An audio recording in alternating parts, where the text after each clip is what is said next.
नमस्कार दोस्तों, स्वागत आप सभी का हमारे YouTube चैनल उत्तराखंड ज्ञानदीप में। मैं दीपक अश्वाल आप सभी का हार्दिक स्वागत करता हूं। लास्ट में हमने चंद राजवंश के बारे में पढ़ रहे थे। चंद राजवंश के बारे में पढ़ रहे थे और हमने अंतिम राजा जो पढ़ा था वह पढ़ा था दिलीप चंद। आज हम दिलीप चंद से आगे पढ़ेंगे और जो हमारी चंद राजवंश की सीरीज चल रही है इसको आगे बढ़ाएंगे। उम्मीद है आप लोग अच्छा कर रहे होंगे और अच्छा आगे बढ़ रहे होंगे। तो चलिए शुरू करते हैं आज की क्लास। आज हमने जो दिलीप चंद लास्ट में पढ़ा था 47 क्रम का राजा, आज हम 48 क्रम का राजा पढ़ेंगे। चंद राजवंश का 48 क्रम का जो राजा था वह था विजय चंद। कौन था दोस्तों? विजय चंद था। ठीक है, चंद राजवंश का 48 क्रम का जो राजा था वह विजय चंद था। और विजय चंद के काल में क्या क्या घटनाएं घटी थी उनके बारे में हम विस्तार से चर्चा करेंगे। तो यह 48 क्रम का राजा था विजय चंद और यह 1621 से 1624 से 1625 ईस्वी तक रहा था। ठीक है, 21 से 24 तो पहला वाला राजा रहा था इससे। यह 1624 से 1625 ईस्वी तक चंद राजवंश का राजा रहा था। ठीक है, हम ऐसे आगे बढ़ते जाएंगे और जानकारी इसके बारे में प्राप्त करते रहेंगे। तो जो विजय चंद था, विजय चंद के काल में कुछ पॉइंट आते हैं। पहला पॉइंट यह आता है पभय ताम्रपत्र। दूसरा पभय ताम्रपत्र, पभय कहाँ है? ये पिथौरागढ़ में है। ठीक है। दूसरा पॉइंट आता है कि बुलंदशहर के बड़गुजर की लड़की से विवाह किया था। ठीक है। तीसरा पॉइंट आता है इसका, पॉइंट नंबर 3 आता है कि इसके बाद जो हुआ था, ठीक है, इसके बाद जो संघर्ष हुआ था वह मेहरा और फरतियाल का हुआ था। मेहरा फरतियाल जो विद्रोह हुआ था या मेहरा फरतियाल जो संघर्ष हुआ था वह इसके बाद ही हुआ था। ठीक है, इसके बाद हुआ था। चौथा पॉइंट आता है मल्ला महल का दरवाज़ा। ठीक है, और जहाँ ये शादी हुई बड़गुजर, यहीं पे त्रिमूर्तियों का शासन भी आता है। ठीक है, इन्हीं पॉइंट में सारी कहानी छिपी हुई है। पूरा विजय चंद जो है इन्हीं पॉइंटों में छिपा हुआ है। सबसे पहले विजय चंद के बारे में हम एक कहानी जैसी बना के उसके पॉइंट हमें स्वतः ही अपने आप ही याद हो जाएंगे, अगर हमें ये कहानी जैसी याद हो गई तो। ठीक है, तो देखो सबसे पहला पॉइंट उसका यह है कि पभय ताम्रपत्र जो है वह विजय चंद का है। तो पभय ताम्रपत्र में ऐसा क्या है? ठीक है, जो भी ताम्रपत्र होते थे, ताम्रपत्र में किस चीज़ का उल्लेख किया गया होता था? ताम्रपत्र माने एक तांबे की पत्ती, ठीक है, तांबे का एक पत्ता टाइप का, ठीक है, प्लेट टाइप की तांबे की, और उस पे की क्या किया जाता था? लिखा जाता था। जैसे वर्तमान में क्या किया जाता है, जब कोई जमीन किसी को दी जाती है तो कागज में उसका उल्लेख किया जाता है। ठीक है, जमीन हस्तांतरित की जाती है, जमीन बेची जाती है, जमीन दी जाती है किसी को तो उसका उल्लेख कागज में किया जाता है। तो पहले से ऐसा नहीं होता था। पहले से उसका उल्लेख जो होता था वह एक तांबे के पत्र में किया जाता था। वो तांबे के पत्र आज भी हैं। तांबे के पत्र में किस प्रकार से, मतलब एक फॉर्मेट में आपको बताऊंगी किस प्रकार से लिखा होता था। मतलब जरूरी नहीं कि यही लिखा हो, पर इस प्रकार से समझने के लिए कि यह राजा जैसे किसी को जमीन देता था तो वो लिखता था कि यह जमीन में उक्त व्यक्ति के नाम कर रहा हूँ। प्रमाण पत्र होता था राजा के। ठीक है, नीचे से राजा का नाम लिख दिया जाता था और जिस व्यक्ति को दिया जाता था उसका भी उसमें नाम होता था। ठीक है, तो पभय ताम्रपत्र में भी वही चीज का वर्णन किया गया है। हुआ क्या कि जो विजय चंद था, विजय चंद ने बुलंदशहर जो यूपी वाला क्षेत्र है वहाँ के किसी बड़गुजर, अनूप शहर वहाँ पड़ता है बुलंदशहर में, बुलंदशहर के समीप अनूप शहर, वहाँ के किसी बड़गुजर की लड़की से विजय चंद ने विवाह कर लिया था। अब बड़गुजर था, ठीक है, और ये चंद राजवंश वाले हुए, राज परिवार वाले हुए, तो राज परिवार के लोगों को यह बात अच्छी नहीं लगी। उन्होंने, सारे राज परिवार ने इस चीज़ का क्या किया था? विरोध किया था, क्योंकि जो राज परिवार वाले हैं, चंद राजवंश वाले हैं, उनका विवाह बड़गुजरों के साथ नहीं हो सकता था सामाजिक मान्यता के अनुसार। ठीक है। तो सामाजिक प्रथा ऐसी थी नहीं कि बड़ बुजुर्ग के साथ चंदू का विवाह हो, तो इस कारण से राज परिवार के लोग सभी जो है विजय चंद से क्या हो गए थे, नाराज हो गए थे। पूरे राज परिवार में अशांति छा गई थी और सभी लोग उसके विरोधी हो गए थे विजय चंद के।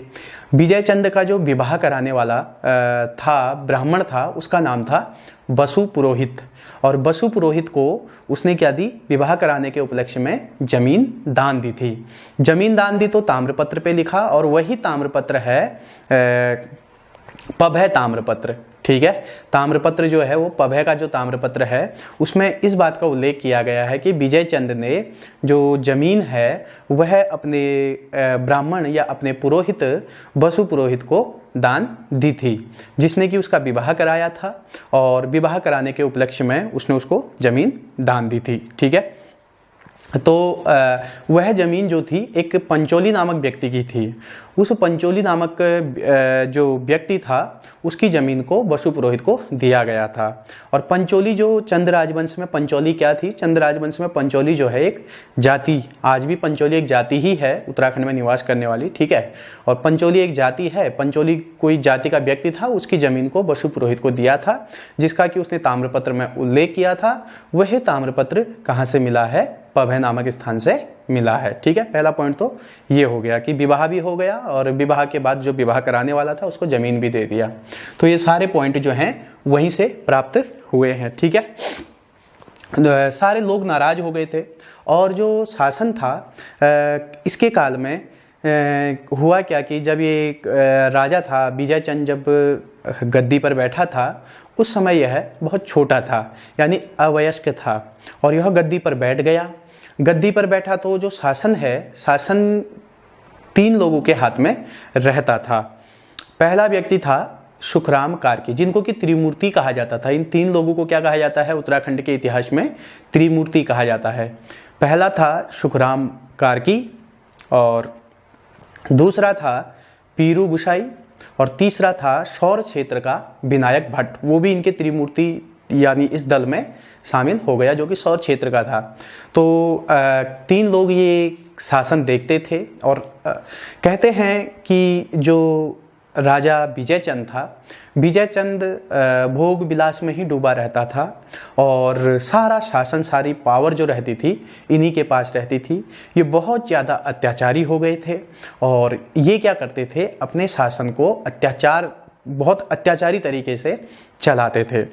इन्होंने क्या किया कि शासन हमारे हाथ में रहे, राजा को इन्हीं चीज़ों में डुबाए रखा कि राजा भोग विलास में डूबे रहे, ठीक है। उसको क्या कर दिया कि रनवास में कैद कर दिया, ठीक है। रनवास माने जहाँ की नृत्य होता है, मदिरा सेवन होता है, वहाँ पे उसको रख दिया। राजा उन्हीं चीज़ों में मस्त रहा, ठीक है, खाने पीने में, भोग विलास में ही मस्त रहा। लेकिन जब यह इस चीज़, और जो ये लोग थे त्रिमूर्ति थे, ये खूब अत्याचार जनता पर कर रहे थे, अपना पूरी पावर अपने हाथ में लिए हुए थे। कौन, सुखराम कार्की, पीरू गुसाई और विनायक भट्ट, ठीक है, ये त्रिमूर्ति थे। अब क्या किया, इन त्रिमूर्तियों ने शासन अपने हाथ में लेकर जब ये अत्याचार कर रहे थे, तो दरबार में जो गुसाई लोग रहते हैं, ठीक है, जो गुसाई लोग थे, गुसाई लोगों का नेतृत्व उस समय कर रहे थे कौन, कुंवर नीला गुसाई, ठीक है, नीला गुसाई उस समय इनका नेतृत्व कर रहे थे, ठीक है, गुसाई लोगों का। तो चंदू के जो चंद राजवंश वाले जो राजा हैं वो भी गुसाई हुआ करते थे, ठीक है, और नीला गुसाई जो है इनका नेतृत्व कर रहे थे। तो नीला गुसाई ने क्या किया कि इनका विरोध किया, किनका, इन त्रिमूर्तियों का विरोध किया। उन्होंने कहा ये गलत है, ठीक है, राजा को इस प्रकार से डुबाना यह गलत है। तो इन्होंने क्या किया, इन्होंने जितने भी गुसाई वाले थे, गुसाई दल के जो भी लोग बोलने वाले थे, सभी को क्या कर दिया, मरवा दिया था। और जो नीला गुसाई था, नीला गुसाई की क्या निकाल दी, आंखें निकाल दी थी, ठीक है। नीला गुसाई की इन्होंने आंखें फोड़ दी, और जो जितने भी गुसाई लोग थे वहाँ पे, गुसाई दल वाले थे, सबकी इन्होंने क्या करवा दी थी, हत्या करवा दी थी इन त्रिमूर्तियों ने। तो उसके बाद नीला गुसाई की आंखें फोड़ी। तो नीला गुसाई जो थे, दरबार में एक राजचेली थी, और राजचेली ने क्या किया, नीला गुसाई के, राजचेली माने दरबार में जो राज्य सेविका टाइप की, ठीक है, उसने क्या किया, नीला गुसाई के पुत्र को, नीला गुसाई का पुत्र था जो बाद में अभी राजा आएंगे, बाज बहादुर चंद, वो नीला गुसाई के पुत्र होंगे, ठीक है। और तो उन्होंने क्या किया कि नीला गुसाई की जब आंखें फोड़ दी तो नीला गुसाई की कुछ समय बाद मृत्यु हो गई, ठीक है। और जो उनका पुत्र था बाज बहादुर चंद बेचारा छोटा, ठीक है, उसको क्या किया, राजचेली ने कपड़े में लपेटकर एक तिवारी कोई ब्राह्मण थे, ठीक है, उनको धर्मादत्त तिवारी को उस बेटे को या उनके पुत्र को उनको पकड़ा दिया, ठीक है, राजचेली ने। उसके बाद पुत्र को पकड़ाया तो वही पुत्र बाद में 50वें राजा बाज बहादुर चंद होते हैं, ठीक है। तो नीला गुसाई के पुत्र होते हैं। यहाँ नीला गुसाई की हत्या कर दी गई थी, ठीक है, किसके द्वारा की गई थी, सुखराम कारकी और ये त्रिमूर्ति द्वारा, ठीक है। उसके बाद क्या हुआ कि जो एक तो ये जो पभय ताम्रपत्र है ये हमारा कंप्लीट हो चुका है, ठीक है। नीला गुसाई ये भी कंप्लीट हो चुका है कि नीला गुसाई की आंखें निकाल दी थी इन्होंने, ठीक है, आंखें फोड़ दी थी, ठीक। तीसरा हमारा बड़गुजर की पुत्री से विवाह किया था त्रिमूर्ति। त्रिमूर्ति कौन हुए, सुखराम कारकी, पीरू गुसाई और विनायक भट्ट, ये भी हो गया। चौथा ये है कि इसने मल्ला महल का दरवाजा बना दिया था, ठीक है। महल में जो चलती थी वो इन त्रिमूर्तियों की चलती थी, तो विजय चंद ने उन पर थोड़ा बहुत लगाम कसने के लिए उसने क्या किया, वहाँ पे दरवाजा बना दिया। जब दरवाजा बनाया तो इन लोगों को वो बात खटक गई, इन त्रिमूर्तियों को वो बात खटक गई। इन्होंने क्या किया, प्रण कर लिया कि किसी भी तरह से क्या करना है, जो विजय चंद है, विजय चंद की हत्या करनी है। और विजय चंद की हत्या की इन्होंने क्या रच ली, साजिश रच ली इन त्रिमूर्तियों ने। साजिश रची तो जो खाने का जो दरोगा था वह भी उस साजिश में शामिल था। कोई एक राजचेली थी, ठीक है, वह भी उस साजिश में शामिल थी। तो हुआ क्या कि सुखराम कारकी ने राजचेली से बात की कि राजा को मारना है, ठीक है।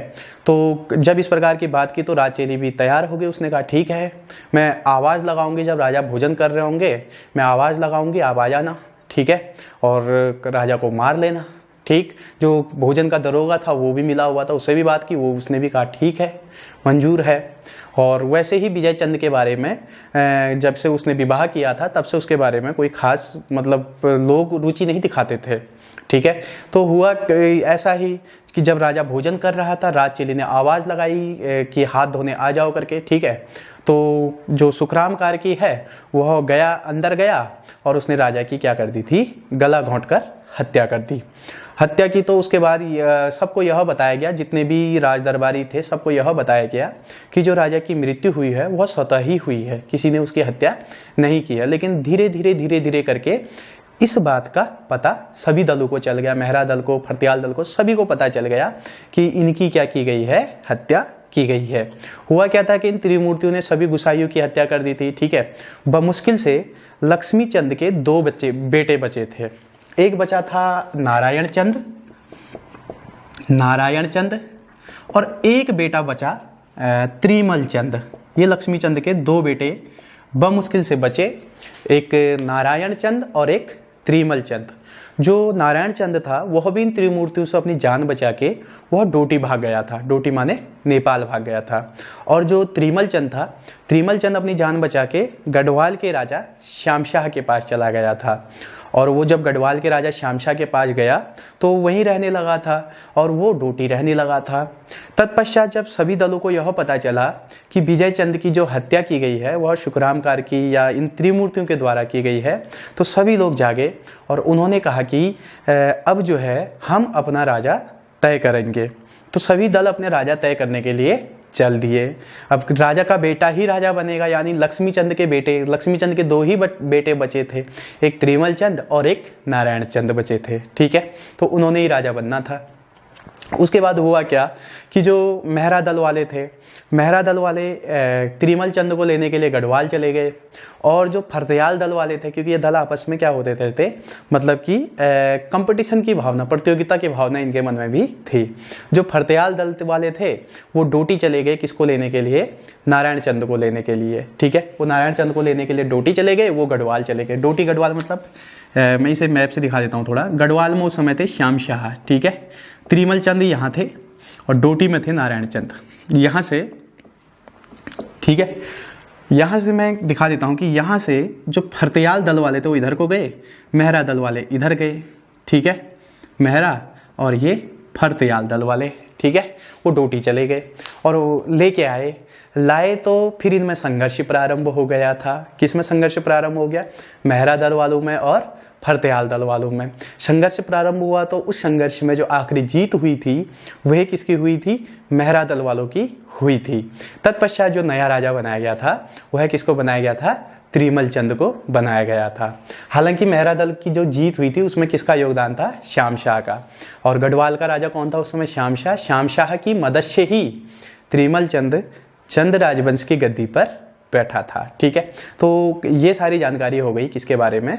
विजय चंद के बारे में। ठीक है, तो विजय चंद के बारे में कुछ मुख्य पॉइंट यही हैं। नंबर 1 की पवह ताम्रपत्र विजय चंद का है, बड़गुजर की पुत्री से विवाह किया था। पंचोली नामक जो जाति का उल्लेख मिलता है वो यहीं पे मिलता है कि पंचोली नामक व्यक्ति की जमीन इसने अपने गुरु बसु पुरोहित को दान कर दी थी। ठीक है, और मेहरा फर्त्याल संघर्ष विजय चंद के बाद प्रारंभ होता है जब विजय चंद की मृत्यु हो जाती है। ठीक है, मल्ला महल का जो दरवाजा है वह किसने बनाया था? विजय चंद ने बनाया था। और पवह ताम्रपत्र भी इसी का है। ठीक है, तो ये जानकारियां किसके बारे में प्राप्त होती हैं? विजय चंद के बारे में। कल को हम नेक्स्ट राजा विजय चंद के बाद त्रिमल चंद के बारे में पढ़ेंगे। आज कहानी के में थोड़ा टाइम लग गया। नेक्स्ट राजा त्रिमल चंद के बारे में हम अगले वीडियो में पढ़ेंगे। आज के लिए इतना ही काफ़ी है। नमस्कार, जय हिंद।